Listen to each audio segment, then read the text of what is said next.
Yeah, so my name's Jamie. I know we don't have you for too long, so we're going to get right into it. We're super excited to have you join us on this community call. We'll have a few more people filtering in over the next few minutes, I'm sure. I'd love for you to introduce yourself, tell us what you do at Titleist, and then we can dive into all the fun stuff. Sure.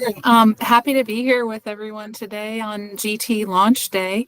My name is Stephanie Luttrell. I'm the Director of Metalwood Development for the Titleist Golf Club R&D, and essentially what that means is I lead the team that does all of the design and engineering for all of the new drivers, fairways, and hybrids that Titleist produces. And been with the company for 17 years, a former collegiate golfer, a University of Michigan alum, go blue for those of you that are from the Midwest, and happy to be able to be in obviously with you all and talk through GT and all of the tech that's under the hood. Yeah, we had the pleasure of talking with your husband probably a couple months ago. So it's nice that the Titleist obviously runs in your family, which is very cool. Yeah, we keep it all, both ends of the bag between Aaron and I covered. He's on the Vokey marketing side for the wedges and works closely with Bob and Aaron Dill and Corey Gerard, and happy that he was able to come and support you all with SM10 too. Yes. And those got very high grades. So let's jump into it. Can you tell us a little, I think everyone's read a lot of the articles that have come out, but can you give us an overview of some of the new technology that's gone into it? Why is it so this generational leap forward? Yeah, absolutely. It's a very exciting product for us. There's a few key technologies that for those of you that are new to Titleist Metalwoods, one of our strategies is always about balanced design. And I know that doesn't sound particularly sexy, but what that means for us within our design strategy and engineering strategy is that we're never focused purely on one parameter, but it's how do we take every element of driver performance and fairway performance and how do we push them all up to new levels. So with GT, it stands for generational technology, as Jamie kind of alluded to. It was really kind of taking the hood off and saying, okay, how do we unlock even more speed and how do we build upon the Titleist Speed project to do that? So for us, it was started foundationally with head speed and aerodynamics. And we have a physicist, wrong word use, but we have a PhD aerodynamicist within our R&D department. His name is Steve Ogg, and Steve joined us several years ago. He's got many years of experience on the golf ball side, but really had wanted to explore and dive deep into what could be done with heads. And as you all are aware, the USGA regulations regulate obviously head design, but don't regulate the athlete. So anything that we could do to improve club head speed performance through head shaping and aerodynamics would affect all players and see gains in speed and ultimately distance. And so where GT started was with Steve's research and new shapes and how could we elevate club head speed performance. And we really made some unique changes to the head shape in terms of how the crown and the sole come together and how we're able to keep flow attached to those crown and sole surfaces. So you see it's a very clean design.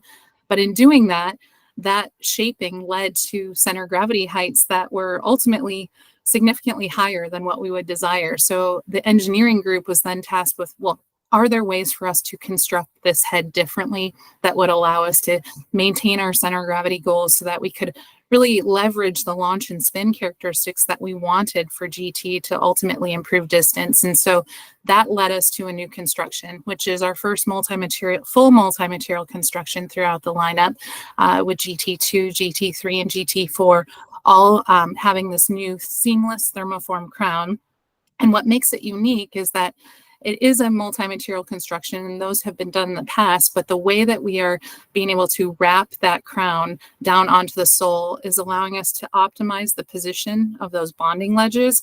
It's allowing us to mass distribute more effectively in the head, and we're utilizing a new proprietary matrix polymer that is allowing us to really maintain that Titleist preferred sound and feel. So that material it is carbon composite, but it's impregnated with a resin and an engineering polymer. And that resin allows us to tune the frequency versus dampen out the frequency, which you might have experienced with multi-material constructions that have been done in the past.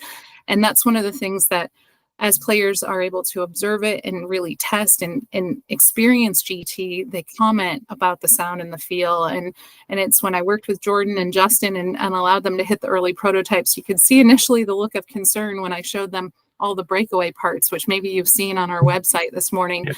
But their initial reaction once they were able to hit it is, man, this driver, it looks like my driver, but it takes off like a rocket ship. It's got exceptional speed, launch and spin characteristics, and it sounds and feels in a categorical way, the way that they would expect a Titleist driver to sound and feel, despite its construction being very uniquely different for us. Yeah, I think that was one of the coolest things when I did my fitting, and they were walking through the demo. They had the little square sheet, and they handed it to us and said, okay, now they dropped it onto the case, and it sounded exactly like metal. So it was like you said, you're able to make a very traditional Titleist looking club without without the having to make it airish, or I guess that's the word. It's just, they're just very traditional looking. So we did have one question. How is it bonded to the chassis or the body? It is bonded along the surfaces. I was going to look and see if I had one of those breakaway parts that I can show you. Bear with me one second. Sure.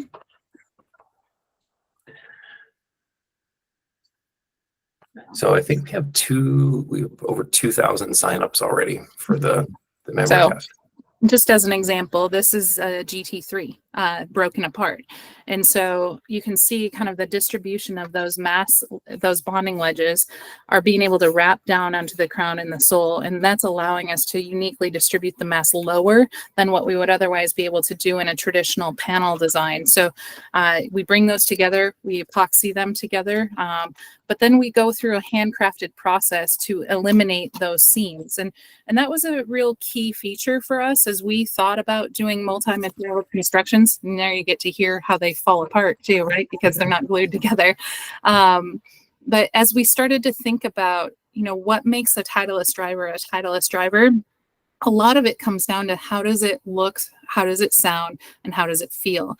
And we have significant feedback loop with our tour team. I meet with JJ Van Wiesenbeck, who's our senior director of tour promotions, on a weekly basis. And one of the things as we started to step into designing GT, he kind of said, is there a way to make it still look the way our drivers have looked? Because we believe that confidence in the address position inspires confidence in your swing. And so our ability to deliver that seamless nature to it is something that our engineers were challenged with. And we're very proud that we've been able to deliver, because I think it naturally opens the door that when you set this driver down, you're not sitting there looking at competing lines or wondering, where is this driver pointed? It really allows a player to set up with confidence and to swing and to see the performance gains out of it without having to cultivate anything uniquely different in their swing.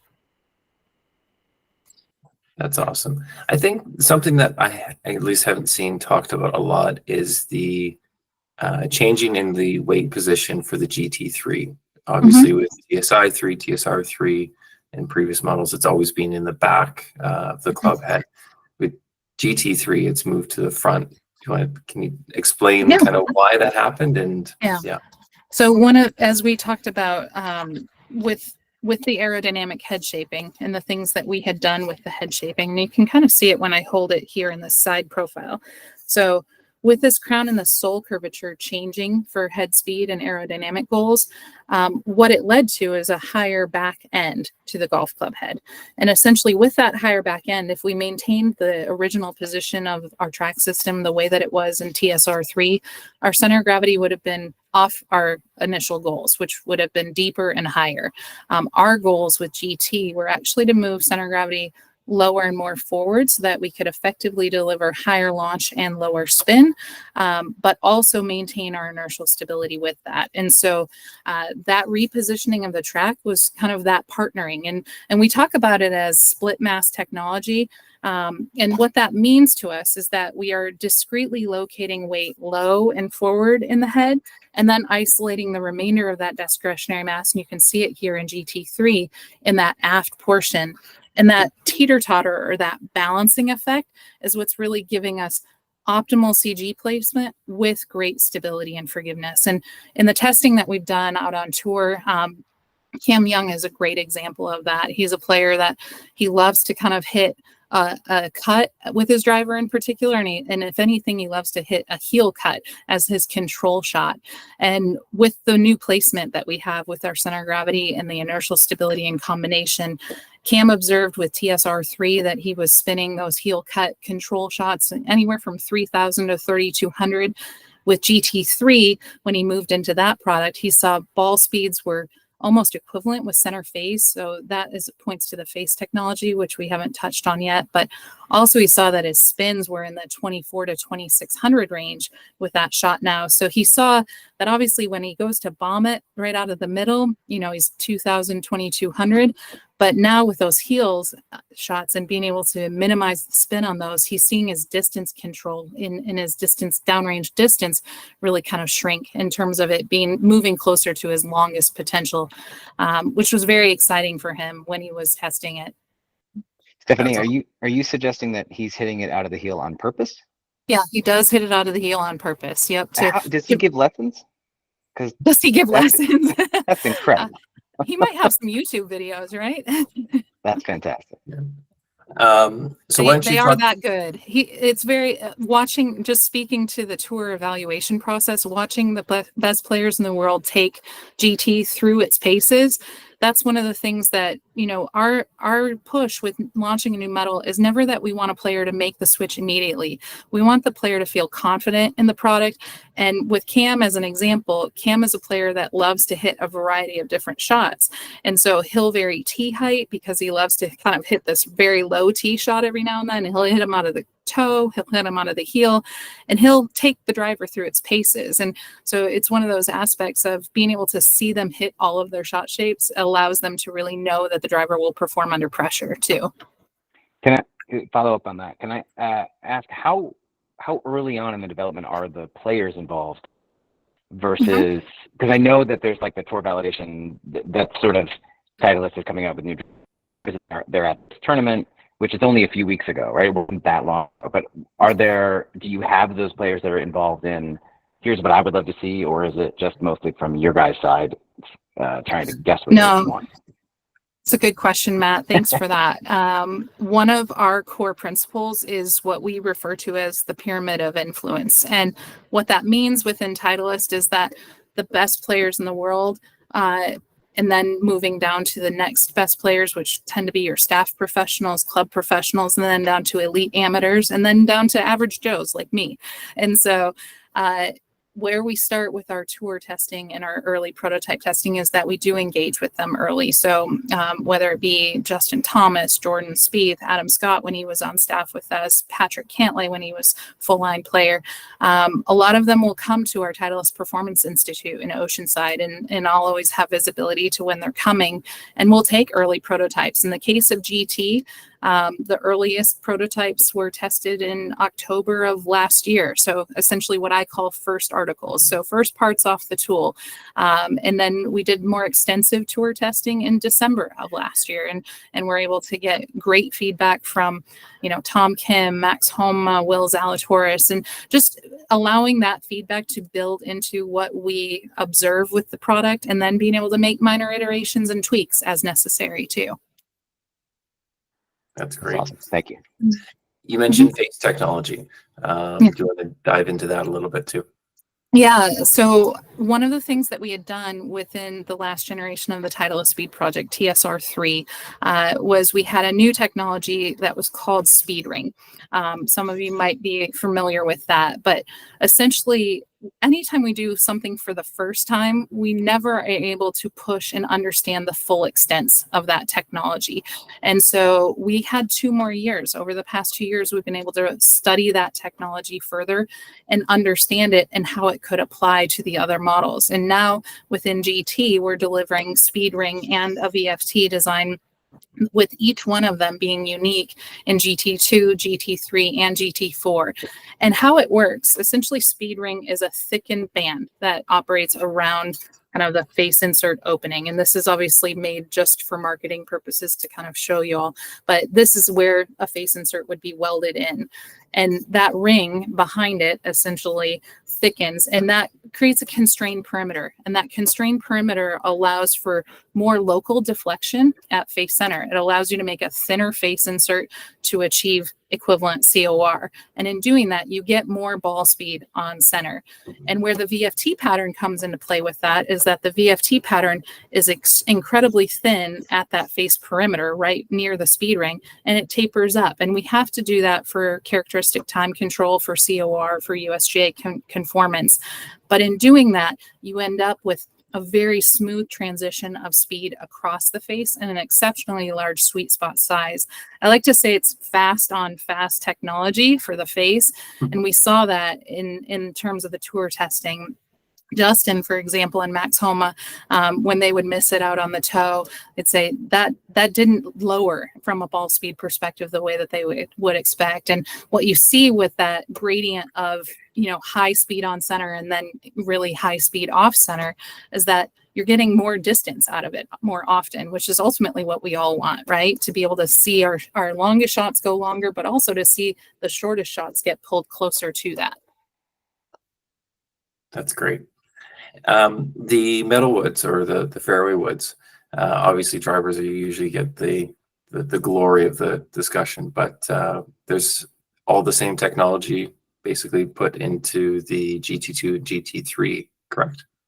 Yeah, the GT2 and the GT3, Tom Bennett, who's our principal product manager on our Metalwoods team, he's not here to speak to them, but he works with me side by side every day and really specializes in our fairway designs. And Tom's goals with our GT fairways were, how do we elevate flight? How do we improve feel? And so we utilized the proprietary matrix polymer crown to be able to achieve the lowest center gravities that we've ever had in our fairway woods. And by lowering CG extremely, essentially what that does is it allows to bring flight up. And in doing that as well, we've paired it with a new face technology in our fairway woods, which is an L-cup design.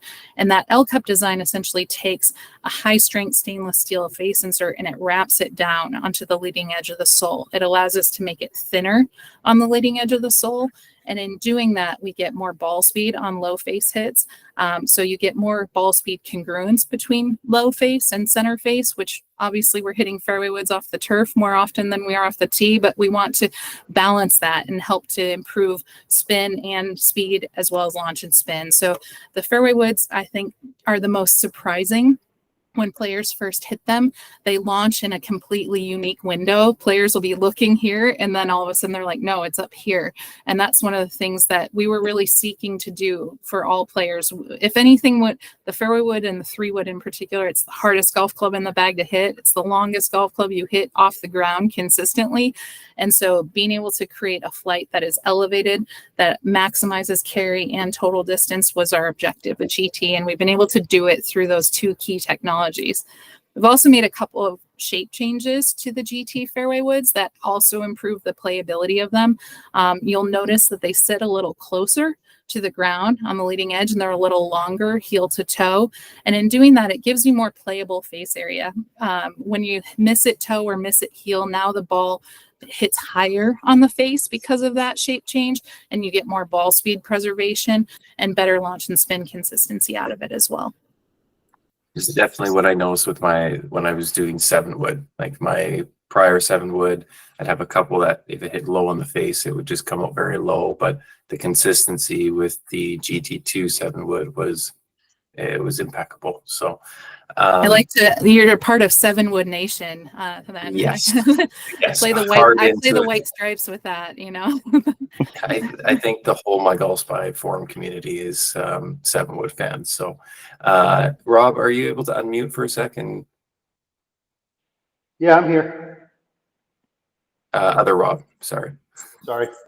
Rob, we can't hear you, but yeah, he wanted just to pass along his fairways. Since he's gotten his GT lineup, his fairways in regulation and his distances have both gone up. He's shared some screenshots of his long drives, and they've been outstanding. So he's a big fan and been very pleased with them so far. Thanks for sharing that, Rob. Hey, Stephanie, I'm sorry, Jamie, can I just ask about the adjustability within the fairway woods? Are there hosel up, down, left, like flat? Is that an option, or is that only to the TS3 or the GT3 or the GT2? Is it across the board? Oh, good question, Matt. I think it's one of our competitive advantages that all of our metalwood designs have what we refer to as our SureFit Tour hosel system. And SureFit Tour hosel system, it's been with us for many generations, but it is the only system that allows for independent loft and lie adjustability in the marketplace. So there's 16 unique settings. So for every loft setting, there's 4 unique lie settings. For every lie setting, there's 4 unique lofts. And so that system really, when we originally designed it, which was in the 910 era, we referred to it as a tour van in the hosel. It more closely represents the tour bending experience that existed in the late 90s than any other system that's out there, and gives you an incredible amount of flexibility. And particularly with some of the shape changes that we made on those GT2 and GT3 fairway woods, where we've kind of dropped them a little tighter to the ground, lie angle is incredibly important for that. So the fact that we have lie angle fitting flexibility at unique lofts is a huge advantage to being fit into a GT fairway. This is probably just naive talking, but when you fitting, is your fitter then saying, your attack angle is this? They're recommending a setting, right, for you before, or is it just based on, your swing speed is this, and you're more of a 2 than a 3, or a 3 than a 2? But I'm by no means a fitter, so I would be a little lost if you gave me 16 options. Quite all right. So one of the advantages is that, within GT3, we still have CG fitting flexibility. I like to say lie angle, it can be used for turf interaction. It can also be used to affect kind of the start direction on it. And that's typically what your fitter will look at in a driver or a fairway or a hybrid. And then with respect to CG, will be used to align CG with impact location, which can help you to unlock more speed. It can also be used to minimize a dispersion pattern or to free you up to swing more aggressively, taking one side of the golf course out of play.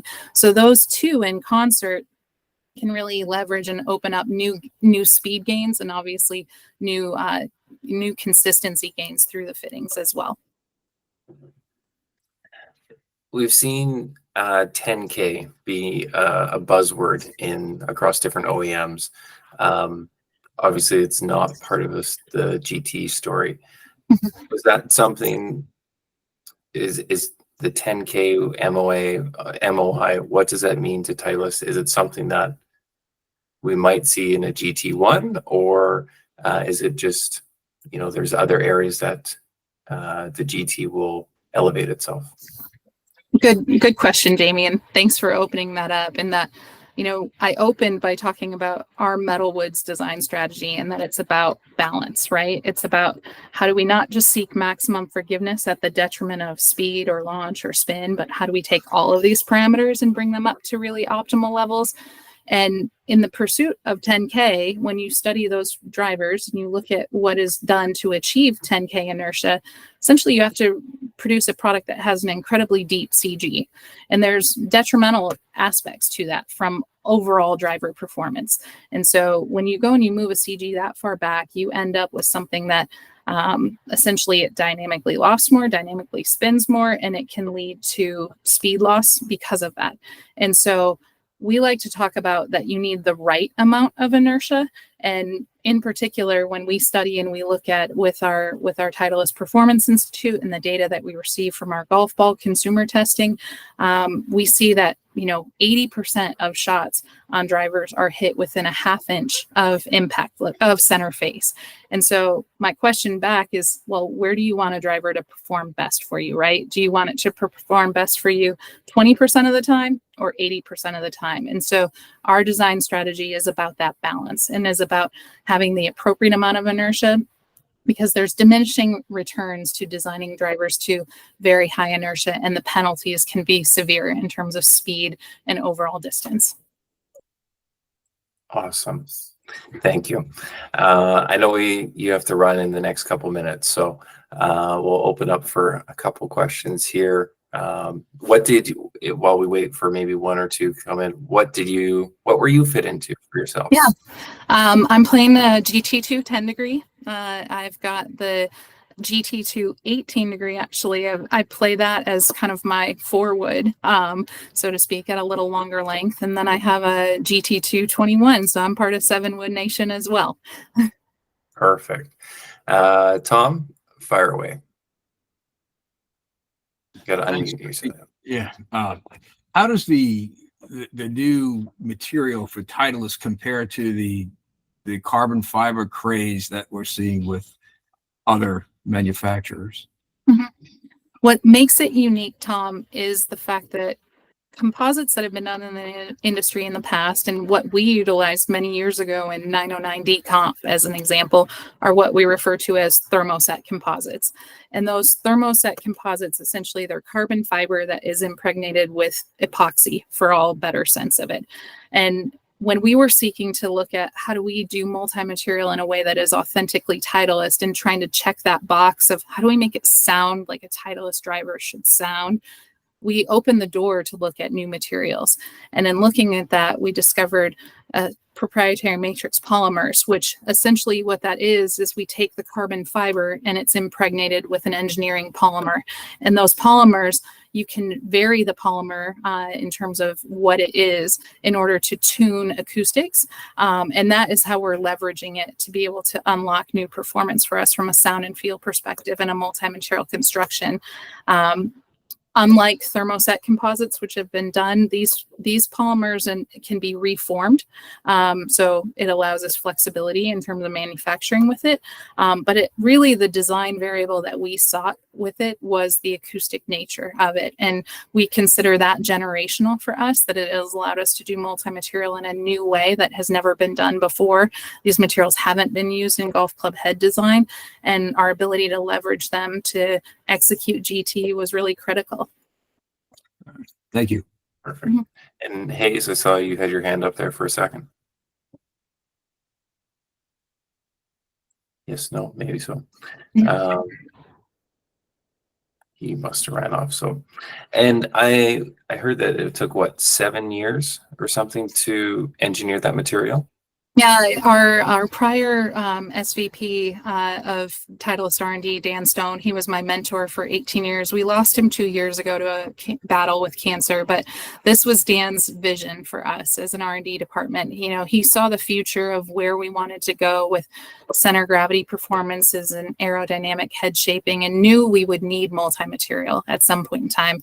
Obviously, we've stayed all titanium for many, many years and advanced our processing of titanium to be able to make exceptionally performing drivers within the Titleist Speed project. But in order to take our performance to new levels, we knew we wanted to do it in a way that would unlock performance. And so the new design and the ability of this construction to leverage across club head speed, ball speed through face design, center gravity positions that unlock launch and spin characteristics that we weren't able to achieve before, and all of that with inertial stability that creates an exceptional, consistent package with fitting tools that I think are not matched if you look at our SureFit hosel system, as well as our CG and head weight flexibility across all the models.